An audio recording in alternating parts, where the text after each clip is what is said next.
Aujourd'hui, nous allons pour la première fois réunir à l'Établissement français du sang les comités nationaux d'échange. Les comités nationaux d'échange, c'est un nouvel espace de co-construction et de réflexion collective avec les parties prenantes de l'écosystème de l'EFS et de la transfusion sanguine. Parce qu'il est absolument nécessaire pour l'établissement public qu'est l'EFS de comprendre, d'analyser et je vais même plus loin, d'intégrer ce que pensent les donneurs, les patients et puis les cliniciens. On a besoin d'échanger avec ces partenaires de jeu, justement pour qu'ils éclairent les choix de l'établissement vis-à-vis des évolutions d'avenir, avec leur propre vision du sujet.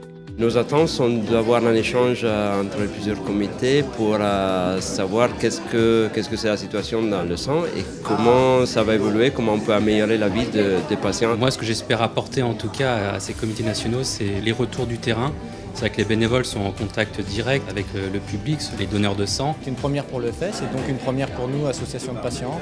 Nous sommes ravis d'être ici et nous attendons beaucoup de ces rencontres qui à la fois vont nous permettre de rencontrer bien sûr l'établissement français du sang, de mieux le connaître, de connaître les acteurs qui collaborent avec cet établissement. Le but de ce travail, c'est d'harmoniser donc toutes les pratiques en France. Le don de sang est éthique et on doit respecter le donneur de sang. Ce que j'attends de ce comité, c'est bien sûr une mise en commun des différentes problématiques que l'on peut rencontrer, aussi bien du côté des donneurs que des receveurs, que de l'EFS.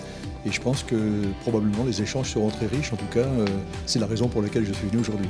C'est très intéressant de toute façon de connaître les autres interlocuteurs du secteur parce qu'on travaille tous pour le même but. Ça me permet de rencontrer les gens, les acteurs, de mieux se comprendre, mieux communiquer et comment on peut travailler ensemble pour une meilleure prise en charge des patients. C'est une première réunion qui a permis en fait de dresser un petit peu le cadre, je pense, des futures réunions de travail. Ce qui est un point positif, c'est qu'il y a des représentants de plusieurs filières d'utilisation massive de transfusion.